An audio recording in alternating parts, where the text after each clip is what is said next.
Blood drips from massive jaws as two apex predators circle each other in a deadly dance. The orange and black stripes of a 400-pound Bengal tiger blur against the muscular black frame of a Rottweiler. This is not a fight anyone expected to witness. This is not a fight anyone thought could happen. And this is definitely not a fight anyone thought a family dog could survive.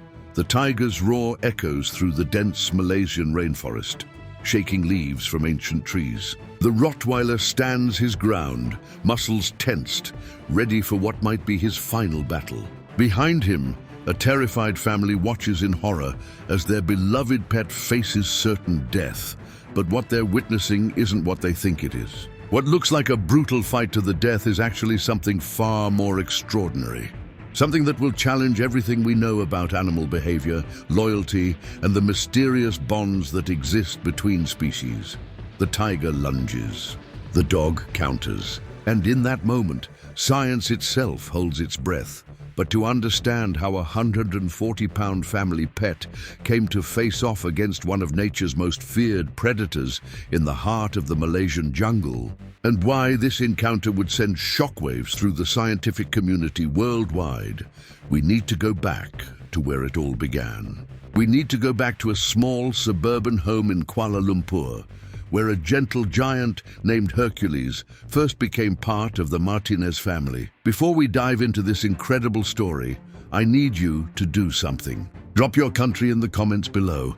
I want to know where in the world you're watching from. And if stories like this fascinate you, if you love tales of courage and unexpected heroes, hit that subscribe button for Wind Echo Untold. Because what you're about to hear will change the way you see the animal kingdom forever. Dr. Elena Martinez had always believed in the power of observation.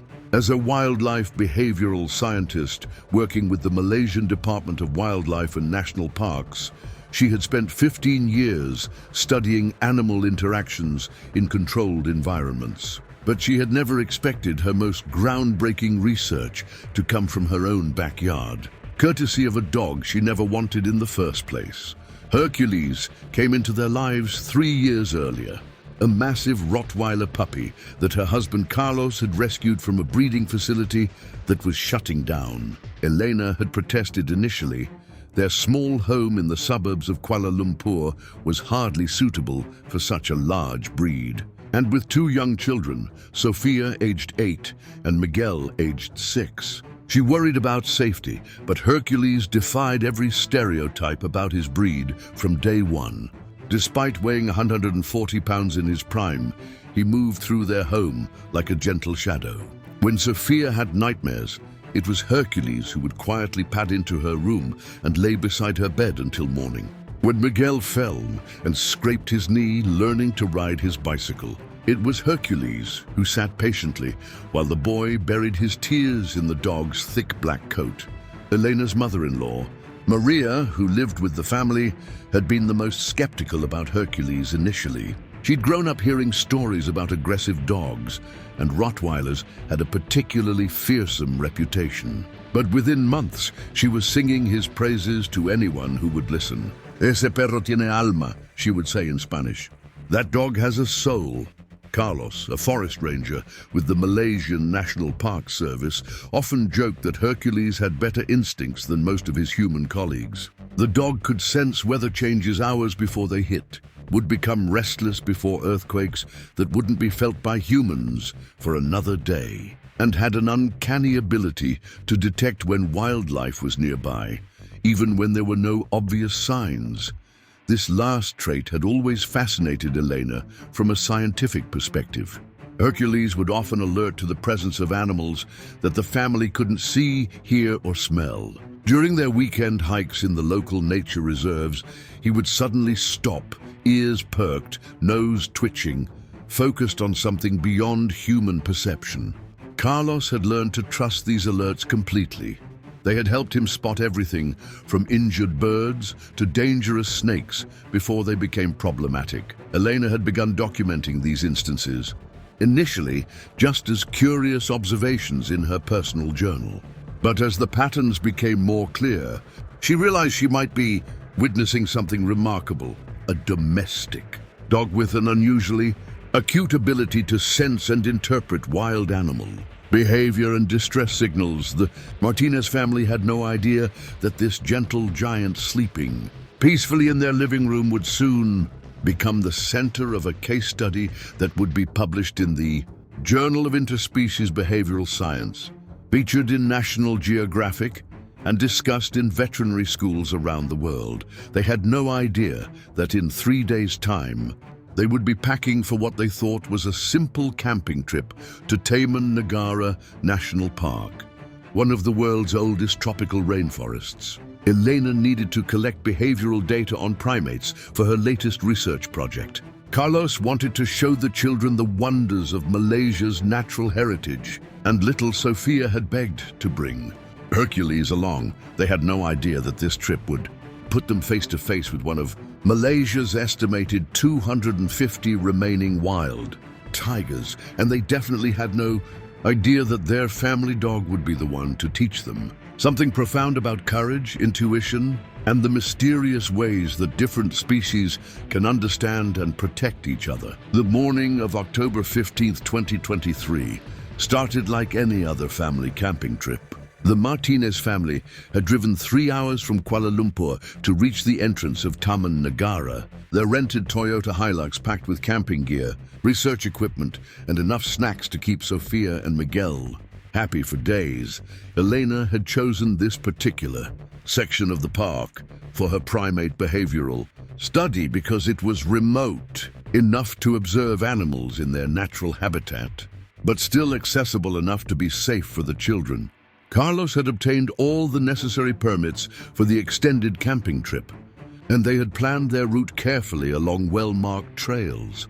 Hercules had been unusually restless during the drive, pacing in the back of the truck and whimpering softly, behavior that was completely out of character for him. Elena made a note of it, wondering if he could sense they were heading into territory with a much higher concentration of wildlife than he was used to. They set up camp in a designated area near the Tahan River, about 2 kilometers from the main trail system. The first 2 days passed peacefully. Elena collected valuable footage of long-tailed macaques and observed fascinating social hierarchies among the Siamang gibbons. Carlos taught the children to identify different bird calls and showed them how to track small mammals by their footprints. Hercules seemed to settle into the routine, though he remained more alert than usual, often positioning himself between the family and the forest during their evening meals. On the 3rd day, everything changed. Elena had spotted a group of proboscis monkeys feeding in trees about 300 meters from their camp, a rare sighting that could provide crucial data for her research. She grabbed her camera equipment and asked Carlos to supervise the children while she went to observe and document their behavior. Sophia and Miguel were playing a card game at the picnic table, while Carlos cleaned their lunch dishes. Hercules lay nearby, seemingly relaxed in the dappled sunlight filtering through the forest canopy. But Elena later noticed in her journal that she had written 11:47 a.m. Hercules suddenly alert, ears forward, nose twitching. No obvious stimulus. At 11:52 a.m., Hercules stood up abruptly, every muscle in his powerful frame tense. Carlos looked up from the dishes, following the dog's gaze toward the tree line about 50 meters away. At first, he saw nothing unusual, just the typical green wall of tropical vegetation that surrounded their campsite. Then, the forest went completely silent. Carlos had enough experience in the Malaysian wilderness to know that sudden silence was never a good sign. Birds stopped singing, insects stopped chirping, and small mammals stop rustling through the undergrowth for only one reason: when a major predator is nearby.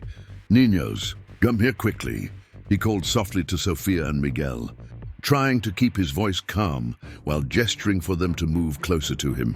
But his heart was already pounding as he scanned the forest edge, looking for any sign of what had triggered the sudden quiet. Hercules began to growl, not the playful rumble they were used to when he wanted attention, but a deep, primal sound that seemed to come from somewhere ancient and wild within him.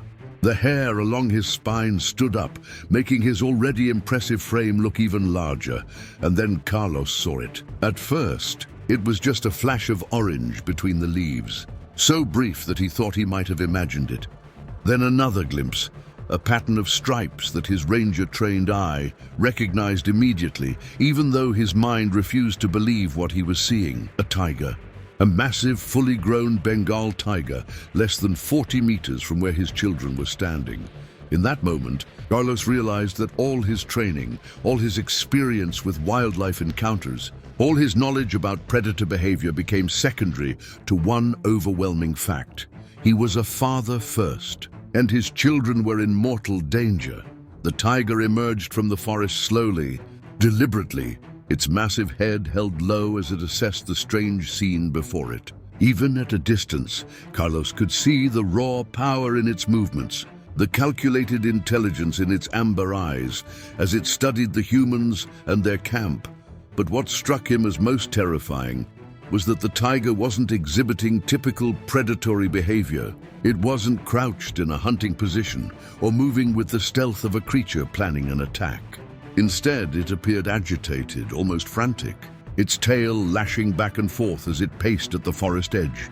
This was a tiger in distress, and Carlos knew from his training that distressed wild animals were often the most dangerous of all. Sophia and Miguel had frozen at their father's command, the playing cards scattered and forgotten on the ground.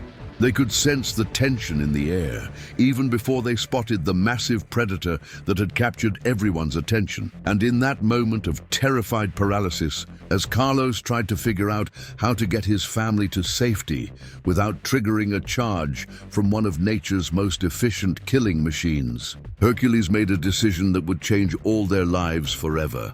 The gentle family dog, who had never shown aggression toward anything larger than a neighbor's cat, stepped forward to place himself directly between the tiger and the Martinez family. What happened next defied every piece of conventional wisdom about domestic dog behavior that Elena had learned in her years of studying animal psychology. Hercules didn't bark. He didn't cower or try to make himself smaller in the face of an obviously superior predator. Instead, he began to move forward, step by deliberate step, until he was standing at the very edge of their campsite, the boundary between the human world and the wild domain where the tiger held absolute authority. The tiger stopped pacing and fixed its attention entirely on the dog. For several heart-stopping seconds, the two animals simply stared at each other across 15 meters of forest floor, covered in fallen leaves and dappled sunlight. Carlos had his satellite phone in his hand, trying to call for emergency assistance, but his fingers were shaking so badly he could barely dial. The nearest ranger station was over an hour away by vehicle, and they were still another 30-minute hike from where any rescue vehicle could reach them. Even if help started immediately, his family would be on their own with this situation for at least 90 minutes. "Papa, what's happening?" Sophia whispered, her voice barely audible but carrying clearly in the unnatural silence of the forest. "Stay very still." "Miga?" Carlos replied softly, never taking his eyes off the confrontation unfolding before them. "Whatever happens, stay behind me and don't run." But even as he said it, Carlos realized that staying still might not be enough. The tiger was clearly agitated about something, and its behavior was becoming increasingly erratic. It would take several steps toward them, then stop and look back toward the forest. Then focus on Hercules again with renewed intensity. Elena, who was still 300 meters away observing the proboscis monkeys, had no idea of the drama unfolding at their campsite. She was completely absorbed in documenting what appeared to be a complex social interaction among the primates when her satellite phone finally rang with Carlos's frantic call. "Elena, listen to me very carefully." Carlos's voice came through the static. "There's a tiger at our camp, a big one. I need you to stay exactly where you are and call for emergency backup. Do not try to come back here." Elena felt her blood turn to ice. In all their years of outdoor adventures, they had encountered everything from aggressive wild boars to territorial sun bears, but never anything as dangerous as a tiger. Malaysia's tiger population was small and usually avoided human contact at all costs. For one to approach their campsite in broad daylight meant something was very wrong. "Where are the children?" she asked, her training as both a scientist and a mother kicking in simultaneously. "They're with me. Hercules is... Elena, I've never seen anything like this. He's facing down this tiger like he actually thinks he can win." Back at the campsite, the standoff was entering a new phase. The tiger had begun to pace again, but now its movements were bringing it slightly closer to Hercules with each pass. The dog remained motionless, his powerful frame coiled with tension, but showing no signs of fear or submission. Miguel, who had been clutching his father's arm, suddenly spoke up. "Papa, why isn't Hercules scared?" It was a question that Carlos couldn't answer, because he was wondering the same thing. Every instinct should have been telling the dog to flee, or at least show signs of submission to the obviously superior predator. Instead, Hercules appeared to be studying the tiger with the same intense focus he usually reserved for analyzing the behavior of squirrels in their backyard. Then, without warning, the tiger let out a roar that shook the forest. The sound was unlike anything Carlos had ever experienced, even in his years as a ranger. It wasn't the roar of a predator claiming territory or warning away competitors. This was the sound of an animal in genuine distress, a call that seemed to carry pain, frustration, and desperation in equal measure. Hercules responded immediately, but not in the way anyone would have expected. Instead of backing down or showing fear, he began to move toward the tiger. "No, no, no," Carlos breathed, watching his beloved family pet walk straight into what looked like certain death. "Hercules, come back!" But the dog didn't hesitate. With each step forward, his posture became more confident, more purposeful. This wasn't the behavior of a domestic animal acting on panic or adrenaline. This was the behavior of a creature that understood something the humans couldn't see. The tiger stopped roaring and watched Hercules approach. When the dog was within 10 meters, well within the tiger's striking distance, both animals froze again. And then something extraordinary happened. The tiger began to make a different sound, not a roar, but a series of low, rumbling calls that Carlos recognized from his training as distress vocalizations. The great cat was trying to communicate something, and somehow, impossibly, Hercules seemed to understand. The dog tilted his head, listening intently to the tiger's calls. Then he began to move again, but this time not directly toward the tiger. Instead, he started walking parallel to the forest edge, following some invisible trail that only he could detect. The tiger watched this movement with obvious interest. After a moment, it began to follow Hercules, staying in the tree line, but matching the dog's pace step for step, Sophia.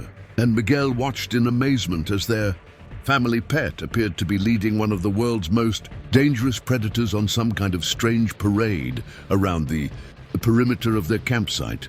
"Carlos, what's your status?" Elena's voice crackled through the satellite phone. "I've called for emergency backup, but they're saying it will be at least an hour before anyone can reach us." Carlos didn't know how to answer. How could he explain that their dog appeared to be having a conversation with a wild tiger? How could he describe what looked like cooperation between two species that should have been natural enemies? "The situation is evolving," he finally said. "Hercules isn't acting like himself. It's almost like he understands what the tiger wants." "That's impossible," Elena replied, but even as she said it, she was remembering all the times Hercules had demonstrated an unusual ability to read animal behavior and distress signals. "Carlos, I need you to describe exactly what you're seeing." As Carlos began to relay the bizarre scene unfolding before him, neither he nor Elena realized that they were witnessing the opening moments of what would become one of the most documented cases of interspecies communication and cooperation in scientific history. The tiger and the dog continued their strange procession around the campsite perimeter, and with each passing minute, it became more clear that this was not a predator-prey encounter at all. This was something else entirely. Elena made a decision that went against every safety protocol she had ever learned. Despite Carlos's instructions to stay away, she began making her way back toward the campsite, moving as quietly as possible through the underbrush while keeping her camera running. As a behavioral scientist, she realized she might be witnessing something unprecedented, and her scientific training was warring with her maternal instincts. Through her telephoto lens, she could see the extraordinary scene unfolding at their camp. Hercules and the tiger had completed 3 circuits around the perimeter, and their behavior was becoming increasingly synchronized. The tiger would pause, make those low rumbling calls, and Hercules would respond by changing direction or adjusting his pace. What struck Elena as most remarkable was that neither animal was showing signs of aggression or fear. The tiger's tail was no longer lashing frantically, and Hercules had relaxed his defensive posture. If she hadn't known better, she would have said they were collaborating on something. Back at the campsite, Sophia had made an observation that would prove crucial to understanding what was happening.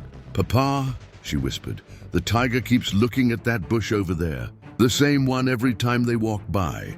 Carlos followed his daughter's gaze to a dense cluster of vegetation about 20 meters from their tent. He had noticed the tiger's behavior pattern too, but hadn't made the connection until Sophia pointed it out. Every time the strange procession brought them near that particular spot, the tiger would slow down, lower its head, and make those distress calls. Hercules had noticed too. On the 4th circuit, when they approached the bush, the dog stopped entirely and looked directly at the tiger. For several seconds, the 2 animals engaged in what could only be described as a conversation, the tiger making various vocalizations, while Hercules responded with subtle changes in posture and positioning. Then Hercules did something that made Carlos's heart stop. The dog approached the tiger directly, coming within arm's reach of the massive predator. Oh God, Carlos breathed. Certain he was about to watch his beloved pet be killed instantly, but instead of attacking, the tiger lowered its head until it was almost level with Hercules. The 2 animals touched noses briefly, a gesture that seemed impossible given the species barrier between them. In that moment of contact, something changed in both animals' behavior. The tiger's distress calls became more urgent, more directed, and Hercules, as if finally understanding what was being asked of him, began to move toward the bush that had captured so much of the tiger's attention. Elena, now positioned about 50 meters away with a clear view of the scene, watched through her camera as Hercules approached the dense vegetation. The dog's body language had shifted again. He was now moving with the careful, purposeful gait she recognized from times when he was tracking something specific. The tiger followed, but stopped about 5 meters from the bush, pacing back and forth with renewed agitation. Its calls were becoming more frequent and more varied, as if it was trying to convey urgency.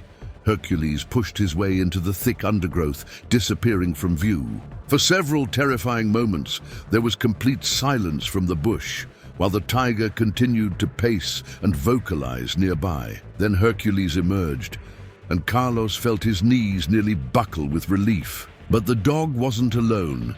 Carried gently in his massive jaws was something that made Elena gasp audibly from her hidden position in the forest. It was small, orange and black striped, and unmistakably feline. A tiger cub. Hercules was carrying a tiger cub that couldn't have been more than a few weeks old. The adult tiger's behavior immediately changed from distressed agitation to focused attention. It approached Hercules cautiously, making soft, chuffing sounds that Elena recognized as maternal vocalizations. Hercules gently placed the cub on the ground between himself and the adult tiger, then stepped back a few paces. The cub, obviously weak and barely able to lift its head, made tiny mewing sounds that were heartbreaking in their fragility. The adult tiger, clearly the mother, immediately began nuzzling and licking the cub, making the soft rumbling sounds that big cats use to comfort their young. But even as she tended to her baby, she kept looking up at Hercules with what could only be described as gratitude. Carlos realized he was witnessing something that would challenge everything scientists thought they knew about animal behavior and interspecies communication. A wild tiger had somehow communicated to a domestic dog that her cub was in distress and needed help. And incredibly, the dog had understood and responded.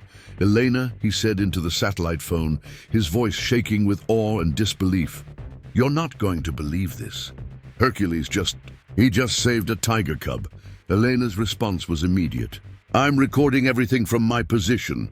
Carlos, this is extraordinary. We're documenting behavior that contradicts decades of established animal psychology."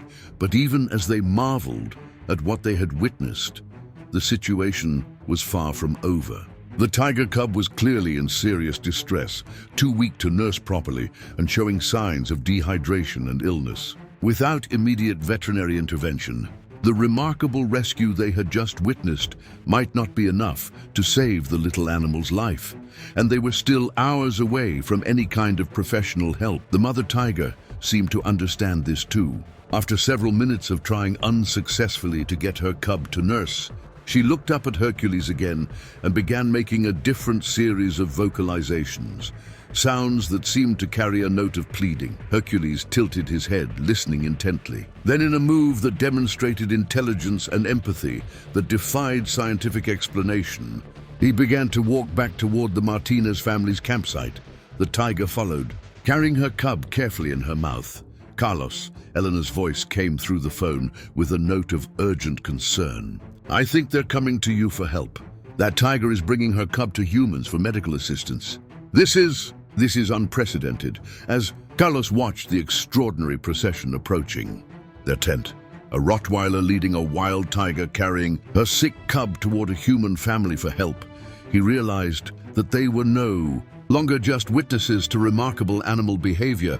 They had become part of an interspecies rescue mission that would soon capture the attention of the entire world.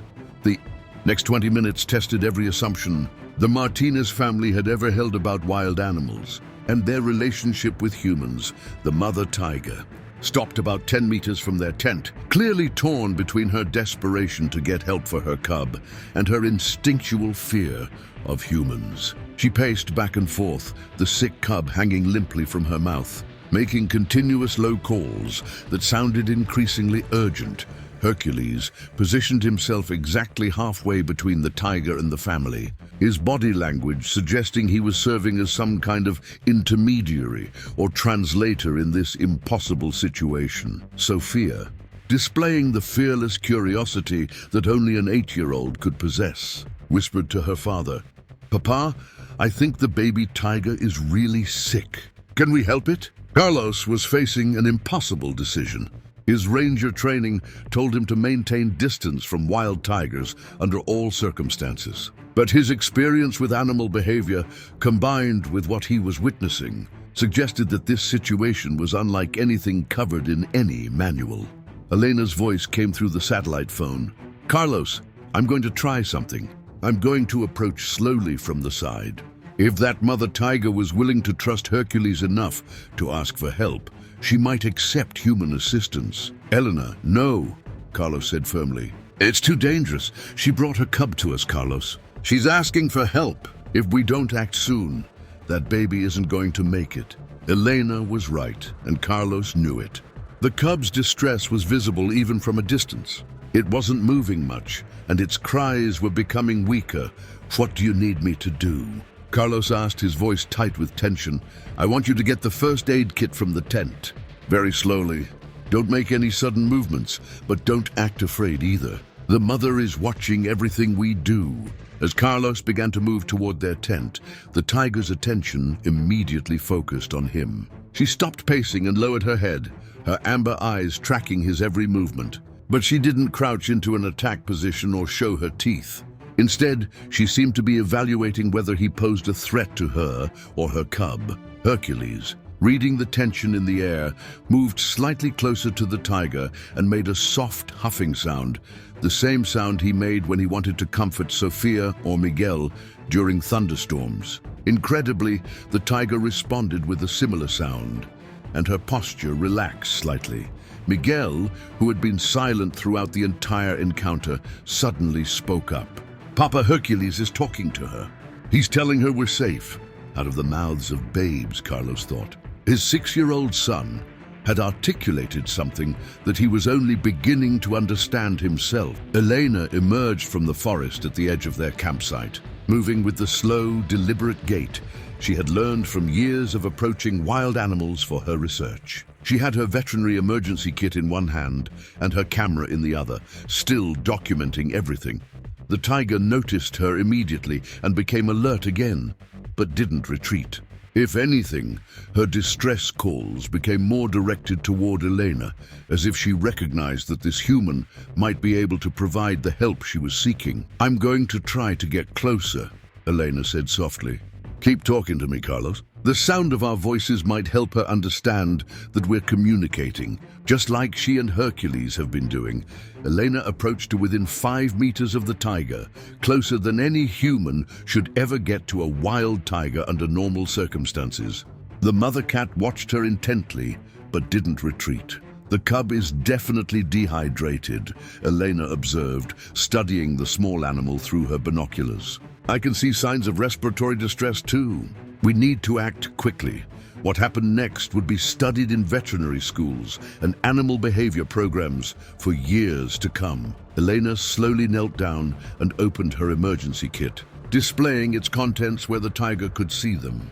She began talking softly, explaining what each item was for, even though she knew the tiger couldn't understand her words. But something about her calm, professional demeanor seemed to communicate intent better than language ever could. The tiger watched as Elena prepared a syringe with electrolyte solution and laid out antiseptic wipes and other medical supplies. Then, in a move that demonstrated trust, that defied every natural instinct, the mother tiger carefully placed her cub on the ground and stepped back several paces. She was giving Elena permission to treat her baby. "Carlos," Elena said quietly, "I need you to bring me the portable oxygen concentrator from my research equipment. And the emergency heating pad. This cub is hypothermic and struggling to breathe." As Carlos moved to gather the requested equipment, Sophia made another crucial observation. "Mama, look at Hercules. He's showing the tiger, Mama, what you're doing." It was true. Hercules had positioned himself where both Elena and the tiger could see him, and he was displaying calm, relaxed body language that seemed to serve as a signal that the human's actions were helpful, not threatening.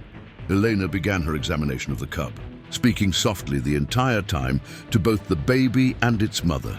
The little tiger was severely dehydrated and running a fever, but it was alert enough to respond to touch and make weak vocalizations when Elena gently manipulated its limbs to check for injuries. "No broken bones," Elena reported. "But this baby is very sick. I think it's been separated from its mother for at least 24 hours, maybe longer. It needs fluids, antibiotics, and warming." The mother tiger watched every movement Elena made, occasionally making soft chuffing sounds that seemed to be directed at her cub. At one point, when the cub cried out during Elena's examination, the mother took a step forward, but Hercules immediately moved to intercept her, making reassuring sounds. The dog was serving as a translator and mediator between two species that had never successfully communicated before. As Elena worked to stabilize the cub with subcutaneous fluids and began warming procedures, the emergency backup she had called for finally arrived. 3 park rangers and a veterinarian from the wildlife department approached the campsite and stopped dead when they saw the scene before them. "Dr. Martinez," called out Dr. Sarah Chen, the wildlife veterinarian. "What exactly am I looking at here?" Elena looked up from her patient, a tiger cub lying on a warming pad while its wild mother watched from 6 meters away, with a family Rottweiler serving as an intermediary between species. "Sarah," Elena said calmly, I think we're witnessing the first documented case of a wild tiger actively seeking human medical assistance for her offspring. And it was facilitated by interspecies communication with a domestic dog. Dr. Chen stared at the scene for several seconds before slowly approaching with her emergency veterinary kit. "In 20 years of wildlife medicine," she said quietly, "I've never seen anything remotely like this." But as remarkable as the rescue had been so far, the most challenging part was yet to come. The cub needed intensive medical treatment that could only be provided at the Wildlife Rehabilitation Center in Kuala Lumpur, a 4-hour journey from their current location. The question was, would the mother tiger allow them to take her baby that far away? And would she understand that they were trying to save its life, not steal it from her?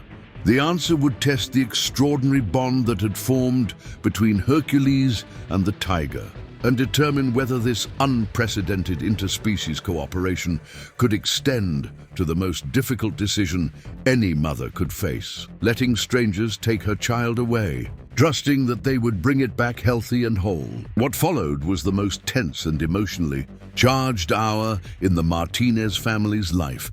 Dr. Chen's initial examination of the cub confirmed Elena's assessment.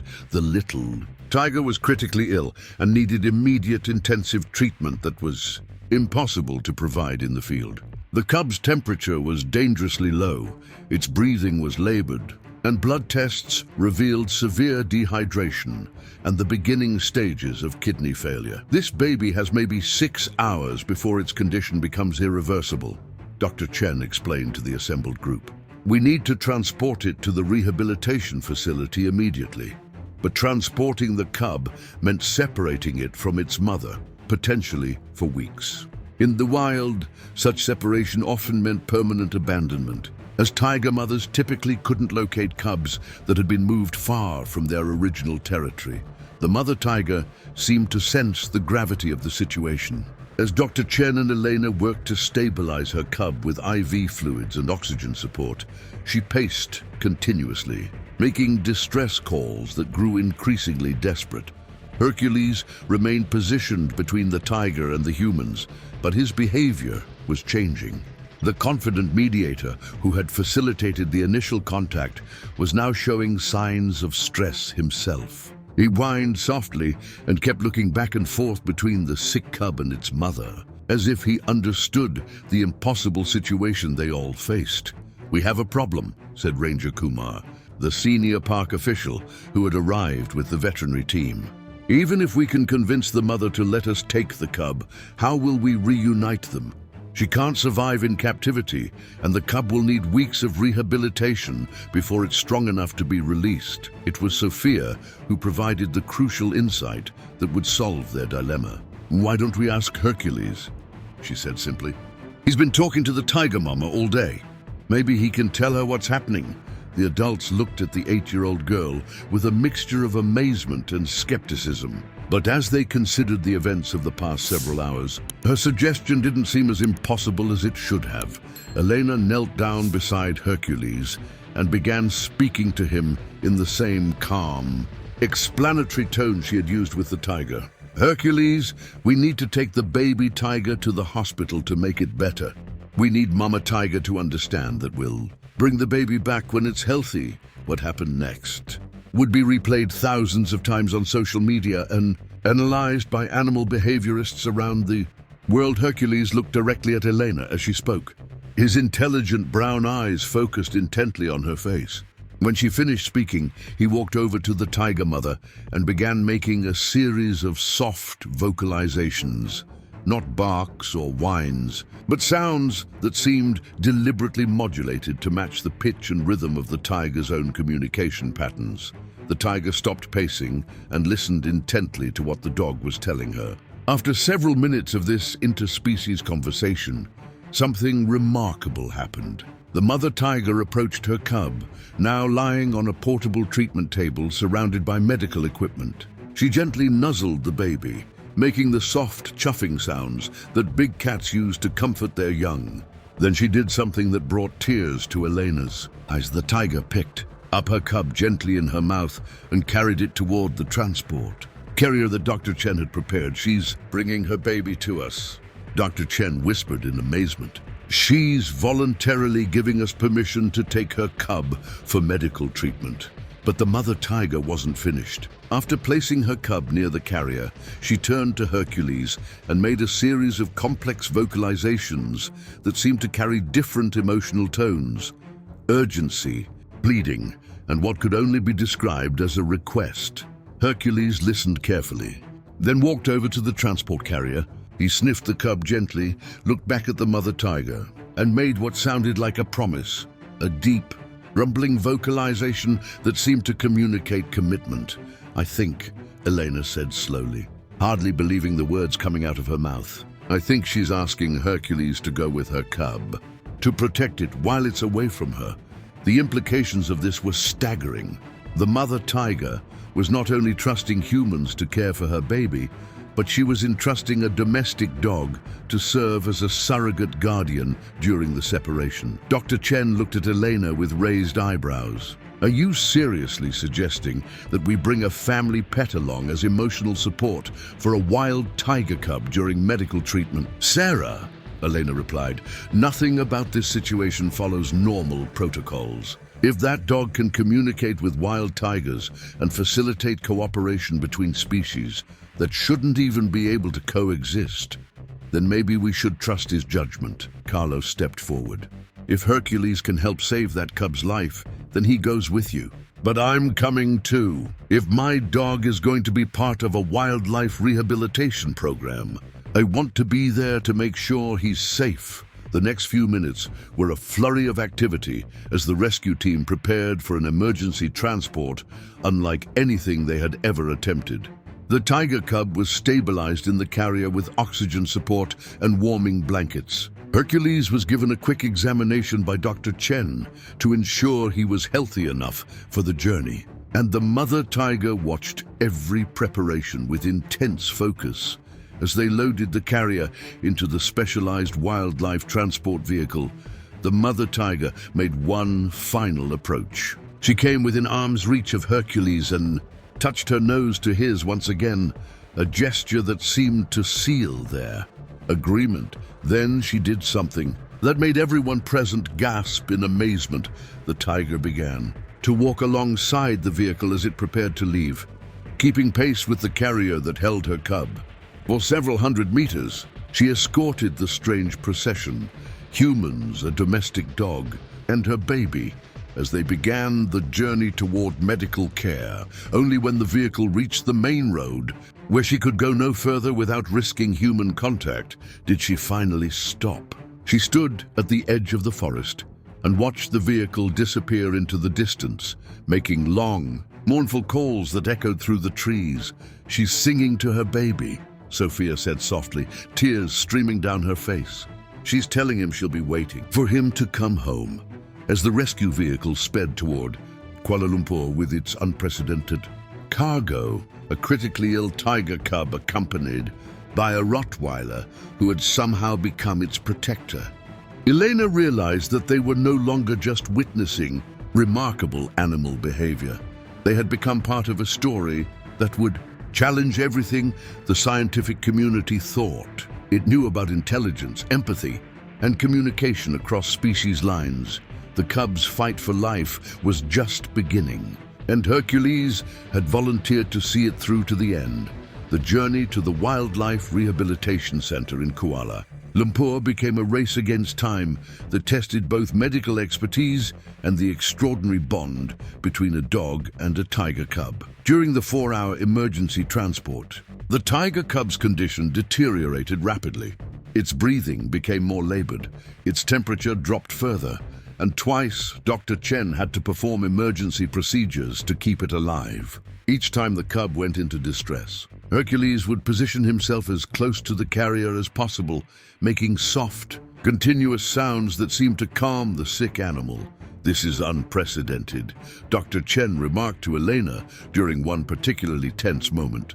Normally, tiger cubs separated from their mothers, this young experience severe stress that makes medical treatment much more difficult. But this cub seems to be responding to your dog's presence as if Hercules is family. Elena was documenting everything, her scientific training warring with her emotional investment in the outcome. "The stress hormone level should be through the roof," she noted. "But watch the cub's behavior when Hercules makes those sounds. Its heart rate stabilizes, its breathing becomes less labored. It's as if the dog's voice is serving as a substitute for its mother's presence." At the rehabilitation center, Dr. Patricia Lim, the head of the Tiger Conservation Program, was waiting with a full medical team. She had been briefed on the unusual circumstances of the rescue, but seeing Hercules calmly walk into the intensive care unit alongside a wild tiger cub still left her speechless.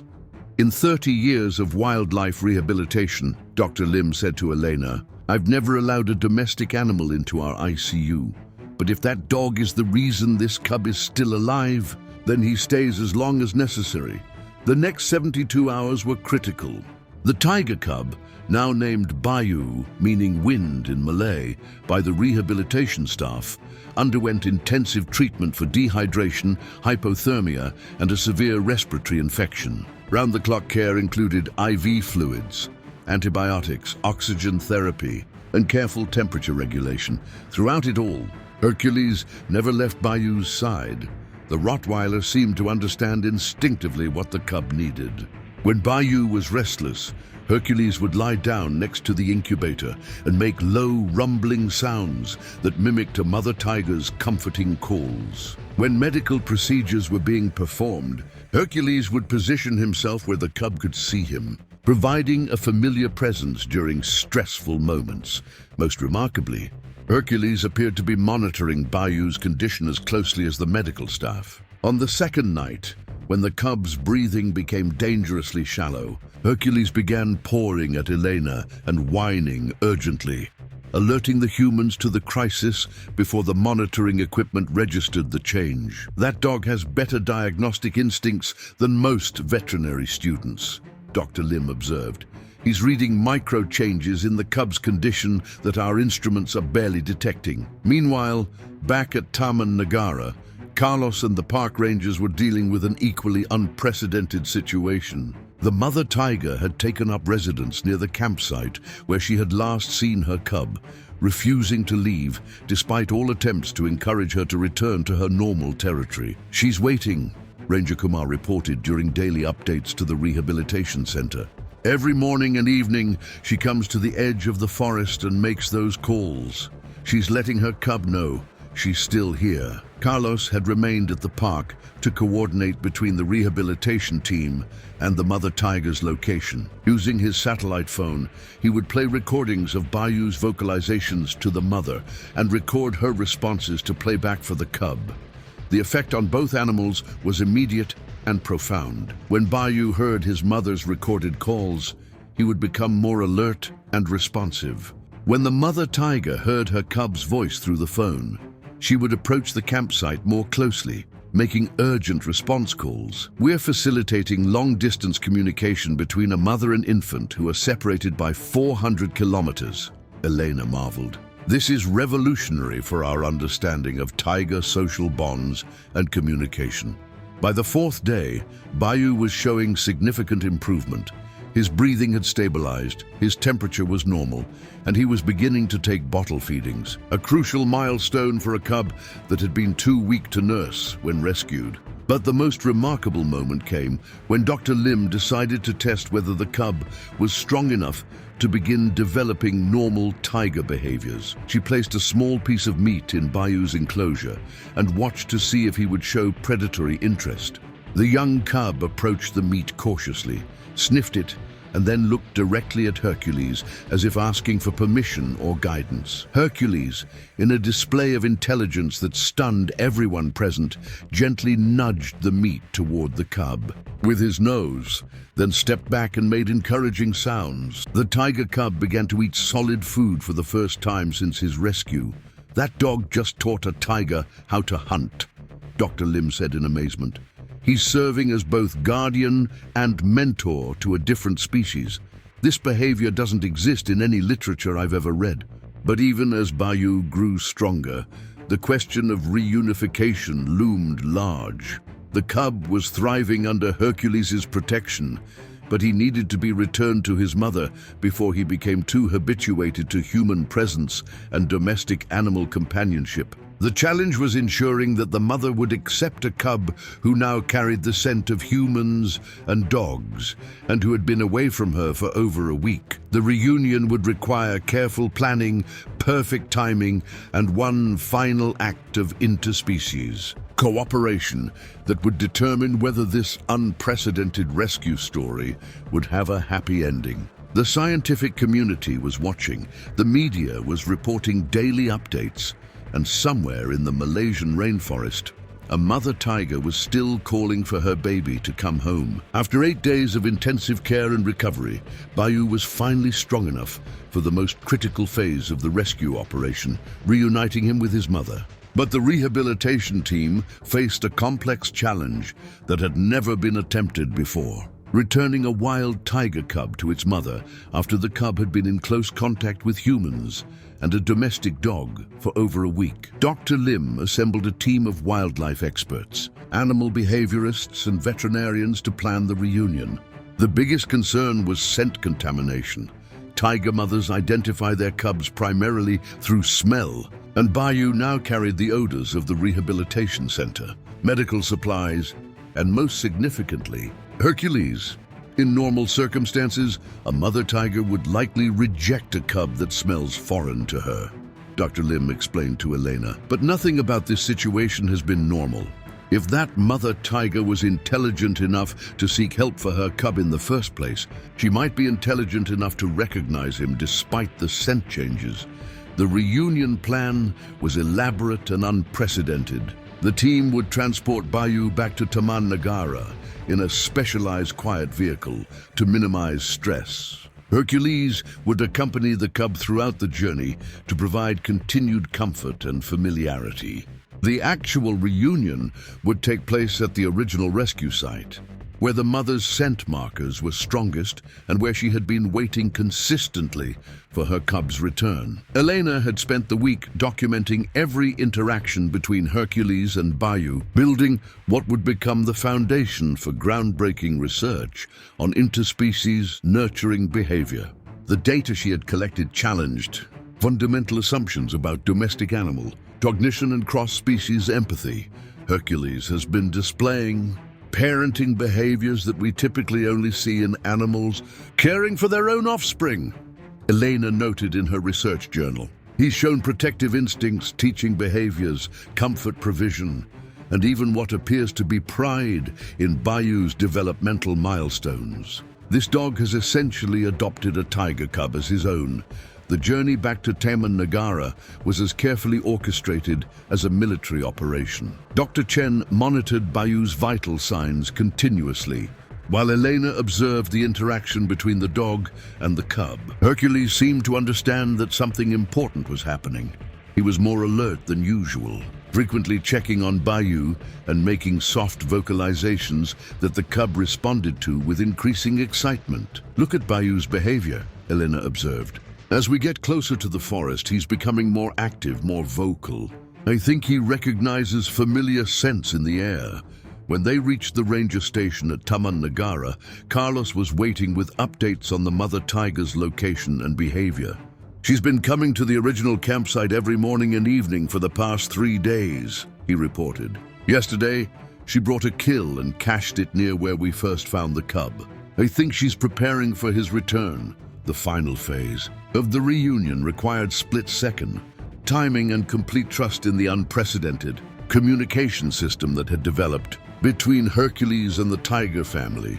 The plan was for Elena and Hercules to carry Bayu to the exact spot where he had originally been rescued, while the mother tiger was called to the location using recorded playbacks of her cub's vocalizations. The hope was that the familiar location, combined with her cub's voice and the presence of Hercules as a trusted intermediary, would overcome any concerns about foreign scents. As they approached the campsite on foot, carrying the young tiger in a soft transport carrier, the forest seemed to hold its breath. The usual sounds of tropical wildlife were absent, replaced by an almost supernatural quiet that spoke of the presence of apex predators. Hercules was the first to detect the mother tiger's approach. He stopped abruptly, ears forward, nose twitching as he processed scents and sounds beyond human perception.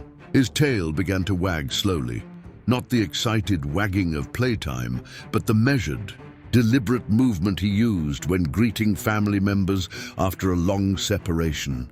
Then they heard her, the deep, resonant call of a mother tiger who had recognized her baby's scent on the wind.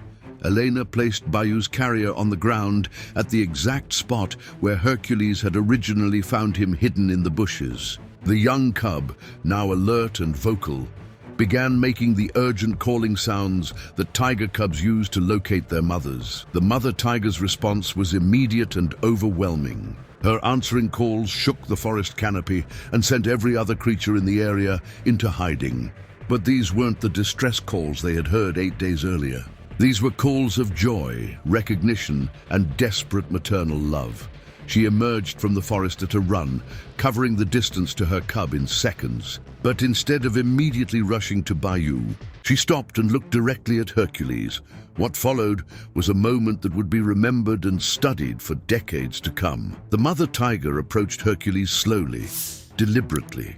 She was close enough that Elena could see every detail of her massive frame, every whisker, every stripe in her magnificent coat. This was one of Malaysia's largest tigers, a breeding female in her prime, capable of taking down prey twice her size, and she gently touched noses with a domestic dog who had spent the past week caring for her baby. The gesture lasted only seconds, but its meaning was unmistakable. It was recognition, gratitude, and acceptance all expressed. In a simple touch between two predators who had found common ground in their shared care for a vulnerable cub. Only then did the mother tiger turn to her baby. The reunion between mother and cub was everything the rescue team had hoped for and more. As soon as the mother tiger opened Bayou's carrier, the weeks of separation seemed to dissolve instantly. The cub immediately began making the chirping, trilling sounds that young tigers use to communicate with their mothers, while she responded with the deep, rumbling calls that signify contentment and safety.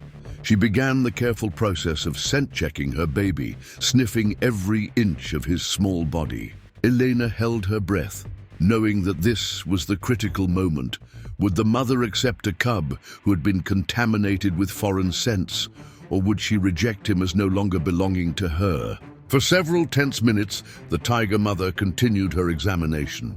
She paused several times, clearly detecting unfamiliar odors, the smell of medical equipment, human contact, and most prominently the scent of Hercules. But rather than showing rejection or aggression, she seemed to be processing and accepting these new scents as part of her cub's story. Then she began to groom Bayou thoroughly, licking away the foreign scents while reinforcing their family bond through physical contact. It was the ultimate sign of acceptance. She was reclaiming her cub while acknowledging the care he had received during their separation. Hercules watched this reunion from a respectful distance, his tail wagging slowly as he observed the success of the mission he had somehow understood and committed to from the beginning. When Bayou was strong enough to walk a few steps toward him, making small vocalizations of recognition, the big dog gently nuzzled the cub one final time. It was goodbye. And somehow both animals understood it. Dr. Chen, who had been monitoring the reunion through binoculars from a safe distance, was amazed by what she observed. The mother tiger is exhibiting none of the stress behaviors we typically see in reunification scenarios, she reported. She's calm, focused, and completely accepting of her cub. It's as if she understands that he was being cared for, not taken from her. But the most remarkable moment was yet to come. As the tiger family prepared to leave the campsite and return to the deep forest, the mother tiger made one final gesture toward the humans who had saved her cub's life. She approached to within 10 meters of Eleanor, Carlos, and the veterinary team, closer than any wild tiger should ever willingly come to humans. She looked directly at each of them for several seconds, as if memorizing their faces. Then she made a series of soft chuffs, the sound tigers make to communicate friendliness and non-aggression. "She's thanking us," Elena whispered, tears streaming down her face. "She understands what we did for her baby." The tiger mother then called to Bayou, who struggled to his feet on still weak legs. With Hercules walking alongside them for the first few steps, the tiger family began their journey back into the forest. When they reached the tree line, Bayou turned back once to look at Hercules. The cub made a soft call, different from his distress cries or his communication sounds with his mother. This was a sound of farewell, of gratitude, of recognition that the big dog had been his protector when his own mother couldn't be. Hercules responded with a gentle whine and a slight bow of his head, and then they were gone, disappearing into the green depths of the Malaysian rainforest. The rescue operation was officially complete, but the impact of what had been accomplished was just beginning to be understood.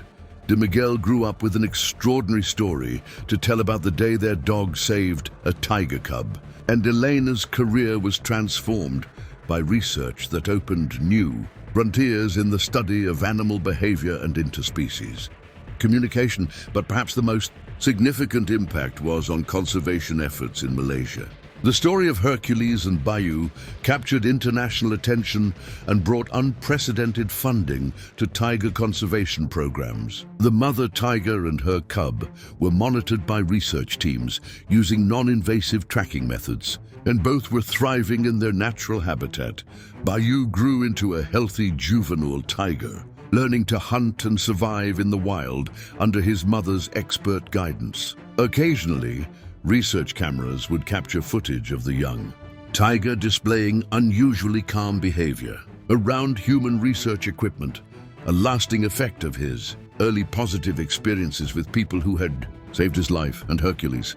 He returned to being a gentle family pet, playing with children, sleeping in sunny patches on the patio, and greeting each day with the calm confidence of a dog who knew he had fulfilled his purpose. But sometimes, on quiet evenings when the wind was right, he would stand at the edge of their yard and lift his head to listen to sounds only he could hear. Elena liked to think he was listening for distant tiger calls, checking on the cub he had helped raise and the mother who had trusted him with her most precious treasure. The bond between species that had formed in a moment of crisis had created ripples that would be felt for generations in scientific understanding, conservation efforts, and in the hearts of everyone who heard the story of a family dog who learned to speak tiger and saved a life by doing so. The story of Hercules and Bayou became more than just a rescue tale. It became a testament to the extraordinary capacity for understanding, empathy, and cooperation that exists in the animal kingdom, often hidden from human observation until circumstances bring it to light. In the months following the rescue, Elena's research team continued to monitor both the tiger family and Hercules. The data they collected revolutionized scientific understanding of several key areas: interspecies communication, domestic animal cognition, and the potential for cross-species empathy and cooperation.